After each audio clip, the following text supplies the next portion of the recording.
Hello दोस्तों, कैसे हो आप सब लोग। दोस्तों मैं आज बात करूंगा कि सगाई के बाद, शादी के बाद और बच्चे होने के बाद हम एग्ज़ाम की प्रिपरेशन कैसे कर सकते हैं, कैसे इन रिश्तों में हम तालमेल बना के रख सकते हैं। दोस्तों जैसा कि आपको पता है कि जैसे ही हमारी सगाई हो जाती है, शादी हो जाती है और या शादी के बाद बच्चे हो जाते हैं, तो हमें एग्ज़ाम प्रिपरेशन करने में काफ़ी दिक्कत आती है। हम एक्चुअल में रिश्तों में तालमेल नहीं बिठा सकते। तो दोस्तों इस वीडियो में मैं बताऊंगा कि आपको सभी रिश्तों को साथ लेके चलते हुए कैसे अपनी एग्ज़ाम को प्रिपरेशन को आगे बढ़ा सकते हो। क्योंकि दोस्तों ये रिश्ते ऐसे हैं जिनको हमें ज़िंदगी भर निभाना है और एग्ज़ाम की प्रिपरेशन हमारी कुछ समय के लिए ही होती है। तो ना तो हम इनसे दूर रह सकते हैं, ना अपनी पढ़ाई को डिस्ट्रैक्ट कर सकते हैं, क्योंकि दोनों हमारे लिए ज़रूरी है। लेकिन दोस्तों रिश्ते ज़्यादा ज़रूरी हैं। लेकिन हम कैसे इसको मैनेज कर सकते हैं वह मैं आपको इस वीडियो में बताऊंगा। क्योंकि दोस्तों ये मेरा खुद का पर्सनल एक्सपीरियंस है, तो मुझे लगता है वो आपके ज़रूर काम आएगा। दोस्तों करना क्या है कि ये जो अपना एग्ज़ाम प्रिपरेशन का टाइम है, अपन को तालमेल बिठाना है। किसी से बिल्कुल दूरियां नहीं बनानी, क्योंकि एग्ज़ाम तो आपका एक बार क्लियर हो जाएगा कुछ समय बाद, लेकिन अगर आप पे से मनमुटाव हो गया तो वो कभी दूर नहीं हो पाए। तो दोस्तों अपन को रिश्ता भी बनाए रखना है और एग्ज़ाम की प्रिपरेशन भी करना है।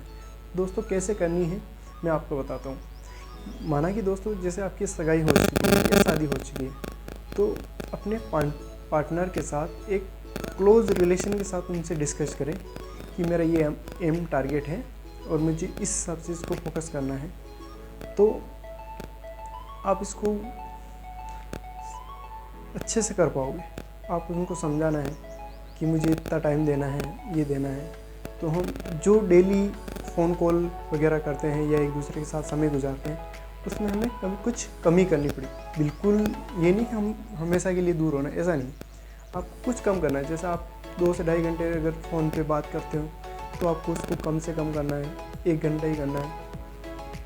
और जो 1 घंटे आप बात करोगे वो ऐसे टाइम में करना है जब आपको पढ़ाई के नहीं हो, मतलब आप रिलैक्स मोड में हो, उस टाइम बात करो। इससे क्या होगा, एक आपका माइंड रिफ़्रेश हो जाएगा। दूसरी चीज़, आपका एक्स्ट्रा जो स्टडी टाइम है वो ख़राब नहीं होगा, और आपका एक बात करने की जो मन में रहती है इच्छा, वो भी आपकी दूर हो जाएगी। दूसरा क्या होता है दोस्तों, इस चीज़ से अपन को सेल्फ मोटिवेट होता है। क्योंकि अगर अपन बिना बात करे रहेंगे तो ह्यूमन नेचर अपने माइंड में वही चलेगी कि आज मैंने बात नहीं की। तो दोस्तों ऐसा नहीं होना चाहिए। अगर आप कंट्रोल कर सकते हो तो दी बेस्ट, अगर नहीं कर सकते हो तो अपनी बात करने का टाइम को मिनिमाइज़ करा जाए, कम से कम करें और उसको आगे बढ़ें।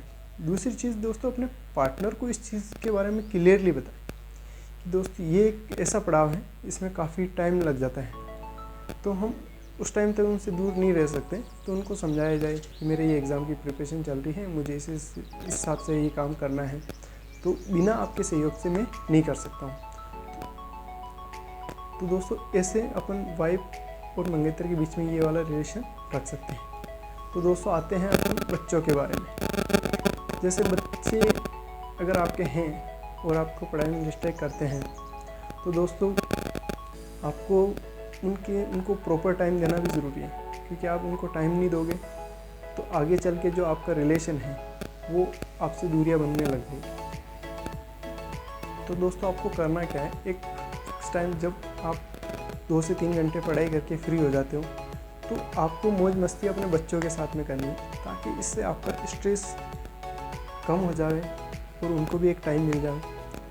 लेकिन ऐसे टाइम में उनके साथ समय नहीं गुजारना है जब आप फ्रेश माइंड हो, क्योंकि आप फ्रेश माइंड अपनी स्टडी में लगाओ। उससे जब आप थक जाते हो तो बच्चों के साथ खेल के आप वापस अपनी एनर्जी को बढ़ा सकते हो। इससे क्या होगा दोस्तों, आपकी एनर्जी बढ़ेगी और आप बच्चों के साथ समय भी गुजार पाओगे, तो दोनों काम हो जाएंगे। और जैसे हम किसी चीज़ से करते हैं तो बोरियत फील होने लग जाती है, तो ये एक ऐसा है कि हमें एक अच्छा अम्यूज़मेंट का रहता है कि हम बच्चों के साथ खेल कूद के अपना बिल्कुल एक शांत स्वभाव उनके साथ लगा के एक अलग तरह की एनर्जी हम प्राप्त कर सकते हैं। परिवार से बढ़ के कोई शक्ति नहीं होती है दोस्तों। जो पावर आपको यहाँ से मिलेगी वो कहीं नहीं है, क्योंकि जो भी फैमिली के साथ कॉम्प्रोमाइज़ करके चलता है वो ज़रूर सक्सेस पा लेता है, लेकिन इसमें काफ़ी स्ट्रगल हो रहा है, कभी परेशानियाँ भी आती है, तो आपको ये सारी चीज़ें लेके साथ चलनी।